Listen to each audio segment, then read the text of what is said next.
Hello শাইনার্স, কেমন আছো তোমরা সবাই? আশা করি সবাই ভীষণ ভালো। বলবো না, কারণ যা ঠান্ডা পড়েছে। আজকে আমি বাড়িতে রয়েছি, কিন্তু কলকাতাতেও এত পরিমাণ ঠান্ডা, মানে ভাবার মতো নয়। রোদ টোদ তো উঠছেই না।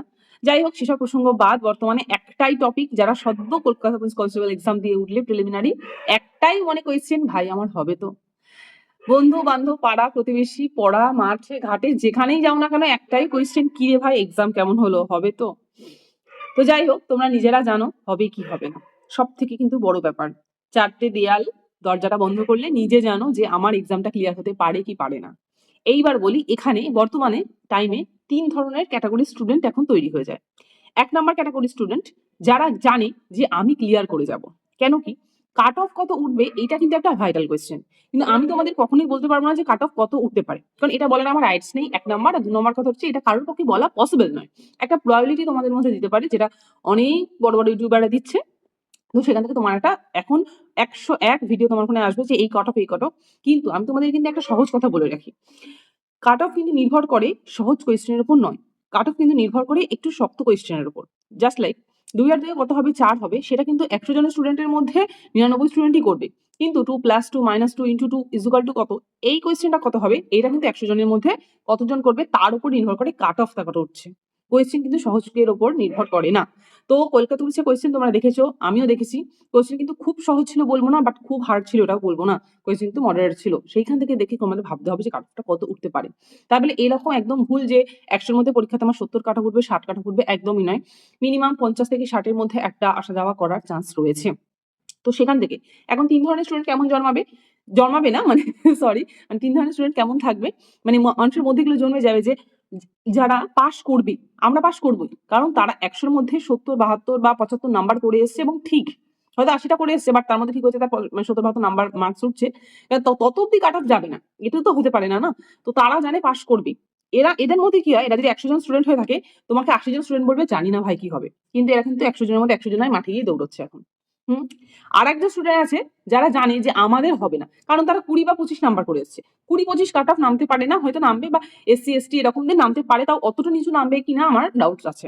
তো সেখান থেকে তারা জানে হবে না, তাদের ওই 100 জনের মধ্যে 20 জন মাঠে যাচ্ছে, 80 জন মাঠে যাচ্ছে না, নেক্সট অ্যাটেম্পটের জন্য ট্রাই করছে। তাদের মধ্যে কিছু হতে পারে, নতুন স্টুডেন্ট হতে পারে, যারা পড়াশোনা করতে চায় না তারা হতে পারে, আর এক হতে পারে যারা ফর্ম ফিল আপ করতে হয় করেছে, গিয়ে কচুরি খেয়ে চলে এসছে, তাদের মধ্যে হতে পারে।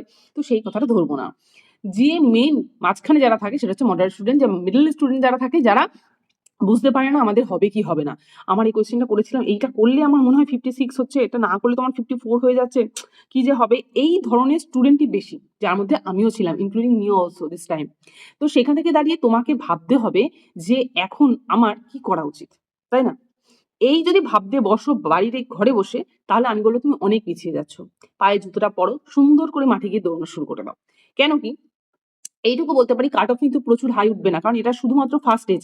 এখানে একটা বৃহদায়তন অংশ ছাঁটাই চলে যাবে, তারপর একটা ছাঁটাই যাবে মাঠে, তারপরে সব থেকে বেশি ছাঁটাই যাবে মেনে। মেডিকেলে বাদ যাবে না কেউ, সরি বলা ভুল, বাদ যাবে না কেউ বলা ভুল, 2-1 জন বাদ গেলেও ওটা ধরার মধ্যে নয়, মেজরিটি ওর মধ্যে নেই। তো সেখান থেকে যদি এত ছাড় যাবে, তো এখানে প্রিলিতে কিন্তু তুমি মানে 100-র মধ্যে 80 জন বাদ দিয়ে দেবে, এরকম কিন্তু হওয়া ভুল, ভাবনাটাও ভুল। তো সেখান থেকে দাঁড়িয়ে তোমাকে ভাবতে হবে যে আমার এখন কি করব। যদি আমার কথা শুনে এগোতে চাও, তাহলে আমি বলবো মাঠে গিয়ে সুন্দরভাবে দৌড়ানো শুরু করে দাও, একদম প্রপার ওয়েতে। যদি তোমার মার্কস এসসি এসটি ওবিসিদের মোটামুটি 40 আপ, যদি জেনারেলদের 50 আপস হয়ে থাকে, 50 বা 55, মানে ওবিসিদের 50 আপ আর জেনারেলদের 55 বা 60 আপ হয়ে থাকে, সুন্দরভাবে মাঠে গিয়ে দৌড়ানো শুরু করে দাও। কারণ মাঠ কিন্তু খুব তাড়াতাড়ি হয়ে যাবে, খুব তাড়াতাড়ি। মাঠের জন্য কিন্তু ওরা টাইম দেয় না, এখনো ডেট দেয়নি, বাট হয়ে যাবে। ছেলেদের 1600 মিটার 6.5, আর মেয়েদের হচ্ছে 800 মিটার 4 মিনিটে। আমাদের সময় 4.5 মিনিট ছিল, আমি 4.5 মিনিটে ক্লিয়ার করেছি, আমি 4:17 মতো লেগেছিল টাইম। বাট 4 হলে হয়তো আমার একটু চাপ হয়ে যেত, কারণ আমি মাঠে একেবারেই গোল ছিলাম, একদম গোল জিরো। কারণ আমি মনে হয় 19 দিন মাঠ করেছিলাম। আমার মাঠের আমি প্রিলিমিনারি পাস করে আমি জুতো কিনেছিলাম। আমার কথা আমি বলছি, আমি প্রিলিমিনারি পাস করে জুতো কিনেছিলাম, কারণ আমি এটা জানতাম যে মাঠ আমি যাই হোক না কেন আমাকে এক্সামটা ক্লিয়ার করতে হবে। আমি তোমাদেরকে ভিডিওতেও বলেছিলাম আমার কথা। তো আমি মাঠের মধ্যে 19 দিন মতো আমি মাঠ করেছি। তো সেখান থেকে আমি ক্লিয়ার করেছিলাম 4:17-তে। আমার তাতে কিছু যায় আসে না, আমি তোমাদের আগেও বলেছি, কাট অফ যদি তোমার কথার কথা 50 ওঠে, তো তুমি যদি 70 করো সেও চাকরি পাবে, যে 50 করেছে সেও চাকরি পাবে, শুধুমাত্র যে 49.5 করেছে সে চাকরিটা পাবে না। হ্যাঁ কি না? তো আমারও 4-17 তে পাস করে আমি যে চাকরি করছি, সে 2 এ পাস করেও সে চাকরি করছে। মানে 2 মিনিটে পাস করেও সে চাকরি করছে। আমার তাতে কিছু যায় আসে না। তোমাকে টাইমে ক্লিয়ার করতে হবে। তো নিজের টাইম ধরে নেবে। তোমার সামনে একজন হয়তো সে এখন 2.5 মিনিটে মাঠ কমপ্লিট করে দিচ্ছে, মেয়েদের কথা বলছি। তুমি তাদের কথা শুনে যাবে না। কারণ তারা ছোট থেকে দৌড়চ্ছে। তুমি আজকে ওর কথা শুনে দৌড়ে পায়ে একটা চোট পাবে, সেই চোটের জন্য তুমি হয়তো মাঠে অ্যাটেন্ডই করতে পারবে না। তো ওইসব দেখে কোনো লাভ নেই। আস্তে আস্তে দৌড়ানো শুরু করো। 7 পাক, 8 পাক মানে 3 কিলোমিটার বা 2 কিলোমিটার একটানা দৌড়ে রানে দমটা বাড়িয়ে নাও। আস্তে আস্তে করতে তুমি মোটামুটি টাইমে দেবে। তবে এটা বলতে পারি এখন যে টাইম লাগছে মাঠে এর থেকে একটু কম টাইম লাগবে। কেন বলো তো? মাঠে অনেক জোশ থাকে।